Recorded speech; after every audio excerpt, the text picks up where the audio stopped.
Welcome. This is Coach Dorf. Today we're going to talk about the product rule and the quotient rule. Before we begin, let's do a little bit of a review. So what is the meaning of the derivative? Well, we've talked about that it can be thought of as the slope of the tangent line. This often occurs when we're looking at the graph of a function. So for example, here, I draw the graph, my function b equals f of x, shown here in blue. Then I have a point x, point A there, and I bring that point up onto the graph there of my function. Then drawing in the tangent line that intersects that red point on the blue curve at one point locally, then that slope of that line is the derivative at the point A. So that's one way of thinking of the meaning of the derivative. And that occurs often if we have a graph of a function. Another way is that the derivative equals the velocity. And this happens if our function represents either the distance or position of a particle or an object.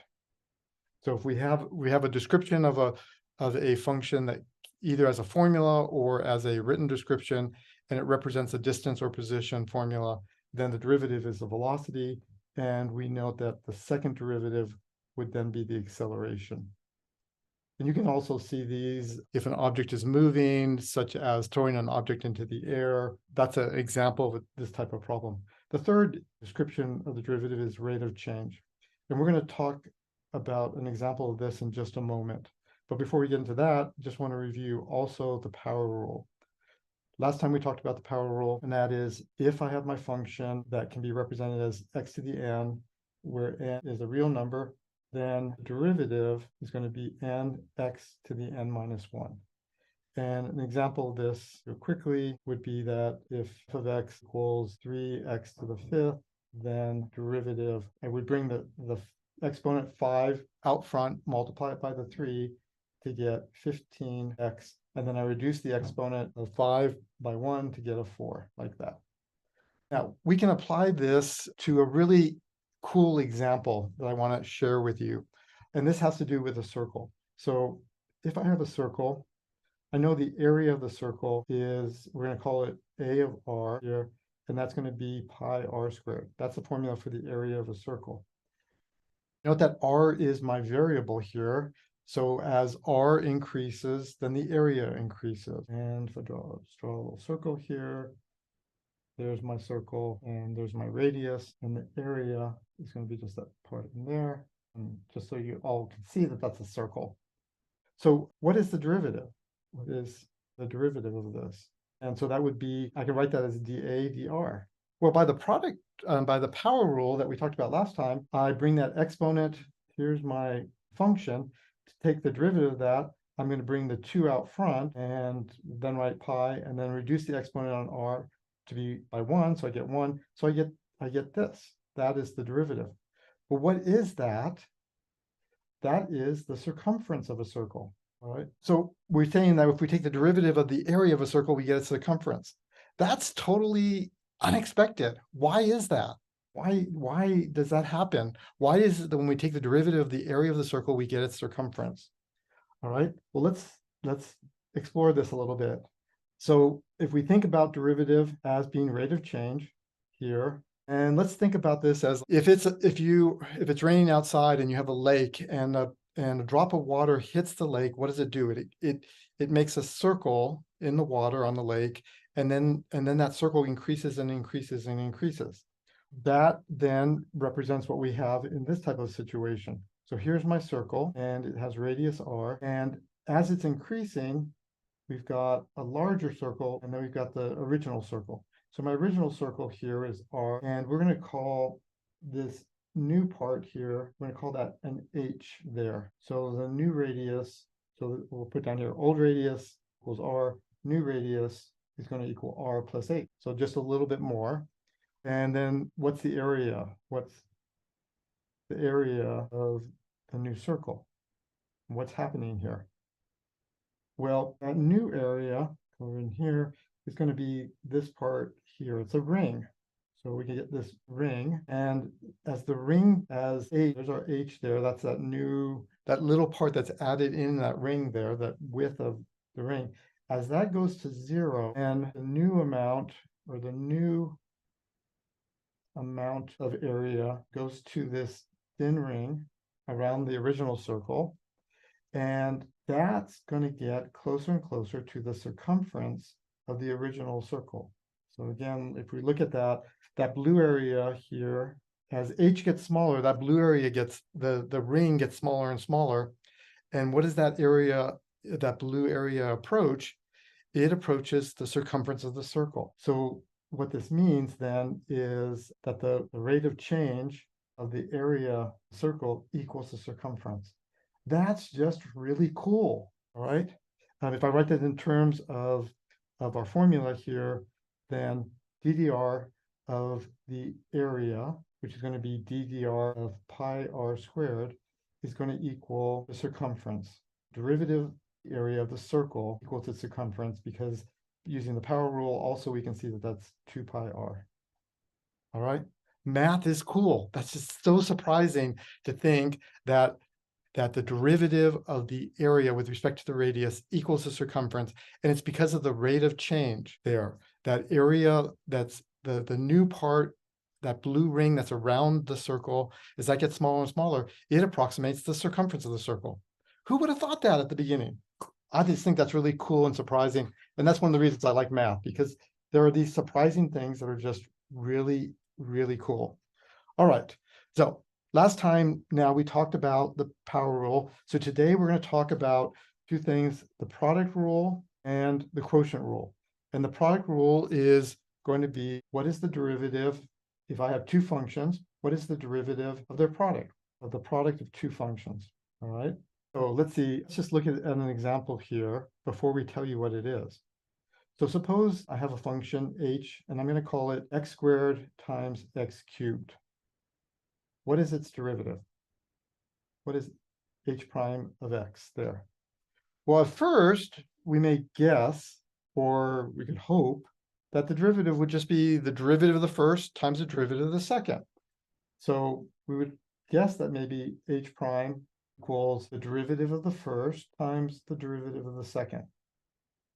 So in this case, if that's the case, then we would get 2x here by the power rule, the first one, and 3x squared for the second one. And if I multiply those together, I get 6x cubed. Is this correct? No, it's not. That's not correct. Why do we know that? Well, notice that I can write a as, I've got x cubed, x squared times x cubed, so that's the same as x to the fifth.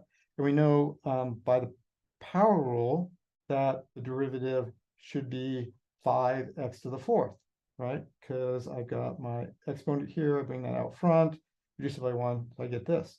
But that's not the same thing as this. So those aren't equal. So what does that mean? This means the derivative here does not equal the derivative of the first function times the derivative of the second function. So this is not true. Just don't want you to be confused here. Not true here. So what is it actually?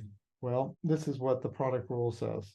Product rule says that if I have my function h and that equals f of x times g of x, then the derivative is going to be the first function times the derivative of the second plus the second function times the derivative of the first.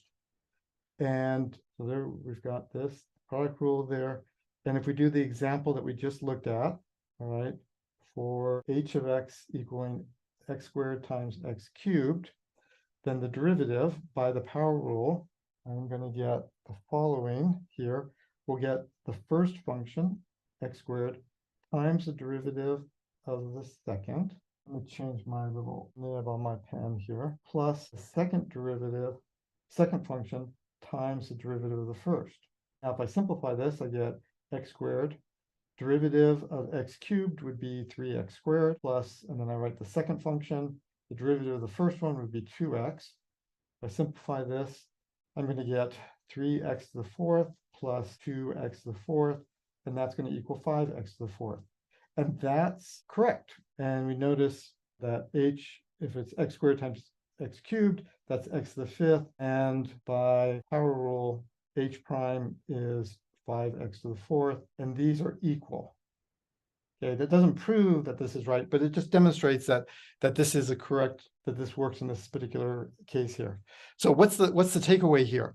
So first takeaway is, what is the product rule? The product rule, again, can be written as, if I have a function that's written as product of two functions and they're both differentiable, then the derivative is equal to the first function times the derivative of the second plus the second function times the derivative of the first.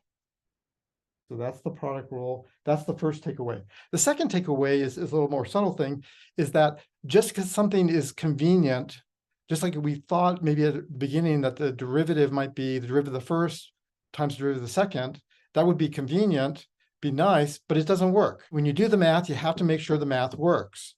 For example, there is that example that one time over 100 and some years ago, in the state of Indiana, one of the legislators wanted to dictate the value of pi would be 3. Why did he want to do that? Because 3 is a nice number. Pi is equal to 3.1415926, and it goes on forever. That's not so nice, not convenient to do. So he wanted to change that to make it 3, but it doesn't work. You can't change that. It doesn't, just because you want it to be nice doesn't necessarily mean it works well. Sometimes math is really beautiful, like this example I gave earlier about the derivative of the area of a circle equals circumference. That's really cool. Sometimes, though, math is a little bit more complicated, but it always works, and we want to make sure that it works. All right, so let's go back and do another example of this product rule. So let's differentiate the following function. We're gonna have y equals x cubed e to the x. All right. Now, the example I did earlier with the x squared times x cubed, I could do the power rule, and it was a lot easier to do the power rule than to do the product rule. Here, though, I have to do the product rule. There's no way I can use the power rule to do this one. I have to do the product rule. So let's look at that. So by the product rule, and again, we have to do the product rule because we have one function times a second function, and there's no way to combine them. So the derivative is going to equal the first function times the derivative of the second function plus the second function times the derivative of the first function. All right, so now I can simplify these. I've got x cubed, the first function. Now the derivative of e to the x is just e to the x, all right, plus my second function times the derivative of the first. What's the derivative of this? By the power rule, that's 3x squared. So now I do some simplifying. I get x cubed e to the x plus 3 e to the x squared. And that's a perfectly fine answer. But sometimes the book, or if it's a multiple choice question, they will take out what's in common. So you could also take out what's in common. They both have an e to the x. So we'll take out an e to the x. And they both have x squared. They have some x's here. The most they have in common is an x squared.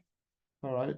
So if I do that, I take that out, then what I have in the original one here is I'm left with an x, because I had an x cubed originally and I took out an x squared. And in the second one, I'm left with a 3. So I bring that out here. So another possible answer is to write this as e to the x squared times x plus 3. Either of these answers is correct, but it's good to see that both of them are correct, and you can go both, and then you know how to go back and forth between the two. Let's do another example here.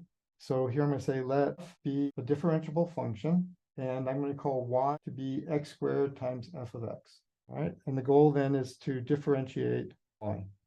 Now, some of you may say, well, this one, I don't know what f of x is. That's okay. We're just going to do this. This problem's a little bit more abstract. We're just going to do it by doing the power rule. Sorry, my mistake. We're going to use the product rule, not the power rule, product rule. Because what do we have? We have one function times another function. So that's why we're going to do the product rule. So the derivative is going to be the first function, the one in red, times the derivative of the second function. And I'm going to use, sometimes I'll use this ddx to mean the derivative. Sometimes I'll put the little prime or tick mark up above to represent the derivative. But this case, I'm just doing the d dx. So we did the first times the derivative of the second plus the second f of x times the derivative of the first. All right. So then what is d dx of f of x? That's just f prime of x. And then I've got the second times, and now I've got what's the derivative of x squared? Well, I just use the power rule there and I get 2x. And then combining those terms together, I get x squared f prime of x plus 2x of x. It's customary to usually put the f and the f prime second there. It's perfectly fine not to do that, but usually that's the way that it's written. And if I wanted to, it's also possible to factor out an x that they both have. So if there's an x here, which is really an x squared, and there's an x here. So when I factor out that x from the first term, I'm left with an x f prime of x, so that these x times x here gives me the x squared that I had up here. And when I factor an x out of the second part here, I'm left with a 2f of x. So either answer is correct there. All right, so that's the product rule. Again, let's just write it this way. I can write it shorthand way by going f times g, f of x times g, with the little mark up there, which means the derivative. And that's going to be the first times the derivative of the second plus the second times the derivative of the first. That's the product rule. Whenever we have two functions multiplied together, we're going to use that. Now we've got the quotient rule. What's the quotient rule? When do we use the quotient rule? Well, that's when we have the quotient of two functions. So we have the quotient, two functions. And what does quotient mean? That means that there's one on top of the other. So it looks something like we have f of x over g of x. That's a quotient there. So the quotient rule says that in such a case, if both f and g are differentiable, then let's write that down, if f and g are differentiable, and well, I don't need to put an end there. Sorry, let me backtrack a little bit. I'll just do, then the derivative of f of x over g of x is going to equal the denominator times the derivative of the top minus the top function times the derivative of the bottom, all over the denominator squared. There we go. That's the quotient rule. Now, it's a little bit confusing. Again, this is an example that we would like it to be nicer, but it's not always nice. But this is what works. If you want to see a justification for why this works, you could look in the textbook and they give you a proof of this. In my next lecture, I will give you an intuitive approach why the product rule works, using the same idea I did today about the rate of change with that circle. But you'll have to wait for tomorrow's video, the next video, to see that. So let's look at an example here of applying the quotient rule. So we're going to differentiate the function f of x equaling 3 minus 2x all over 5x plus 1. So the derivative of f is going to be, so I have to remember this, it's the denominator, so 5x plus 1 times the derivative of the top. So I'm going to write that, instead of doing the d dx, I'm going to put the 3 minus 2x in parentheses with a little mark on top, which means the derivative, minus, make sure you do a minus and not a plus here, minus the top times the derivative of the bottom, all over the denominator squared. So then we'll simplify this, 5x plus 1 denominator times the derivative of the top. If I look at the top part by the power rule, the derivative of 3 minus 2x is just going to be minus 2. So then minus numerator, the top, times the derivative of the denominator, which was 5x plus 1. The derivative of 5x plus 1 is just 5, all over the denominator 5x plus 1, quantity squared. Now I'm going to simplify this a bit. Remember, I'm going to distribute this negative 2 to both terms here. So I'm going to get negative 10x minus 2. Keep that in parentheses, minus parentheses. Now I'm going to distribute this 5 to both parts here. So I get 3 times 5 is 15 minus 10x. Keep that in a parentheses, all over the denominator squared. And notice I have this minus here. I haven't distributed that yet, but I'm going to do that now to both terms here. So when I do that, I'm going to get negative 10x minus 2 minus 15x And then when I distribute this to the 10x, it's going to be plus 10x all over 5x plus 1, quantity squared. And then I see that the negative 10x and the 10x cancel out. So I get negative 17 over 5x plus 1 quantity squared. And there's my answer there. Remember, when you do the quotient rule, don't get the top and the numerator and the denominator mixed up. It's always the denominator times the derivative of the numerator minus the numerator times the derivative of the denominator, all over the denominator squared. Also remember, it's a minus there. All right, let's look at another type of problem that you could see. So let g of x be differentiable and let f of x equal x squared over g of x. Okay, so similar to a previous example we did in the product rule, except we're going to add a little bit of complexity to this one. I'm going to tell you that g of 1 is 2 and g prime of 1 is 6. And you're supposed to then determine the value of f prime of 1. Okay, f prime of 1. So in doing this, we're going to first find f prime of x. And to do that, we're going to do the quotient rule. Then after we find the derivative, then we're going to substitute in x equals 1 to find the final answer. So by doing the quotient rule here, the derivative is going to be denominator. Oops, go back here. Okay, it's going to be the denominator times the derivative of the top, ddx, is x squared. Again, this time I'm going to use ddx. I can use ddx or I can use the prime little tick mark. Either way it works. They both mean the same thing. Minus the second one, minus the numerator, x squared, times the derivative of the denominator, ddx of g of x, all over g of x quantity squared. So then I've got this. What's the derivative of x squared? You just use the power rule to get 2x minus x squared. And then you ask, what is the derivative of g of x?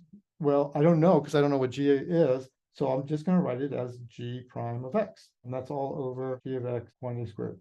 So there's the derivative. Next, so we're going to find f prime of 1. We're going to substitute 1 in for x.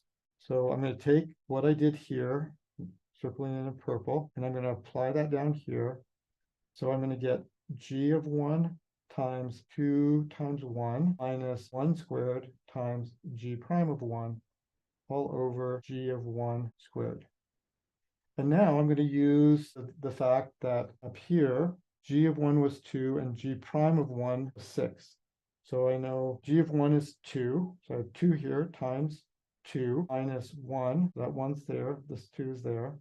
That's this. And g prime of 1 from above was 6. So this is 6. That's what that is. All over g of 1, which was 2 squared. So now I get 4 minus 6 over 2 squared, which is 4. Don't cancel out the 4's. Instead, combine the numerators. So I get negative 2 over 4, which then reduces to negative 1/2. And that's my answer there. That's it for now.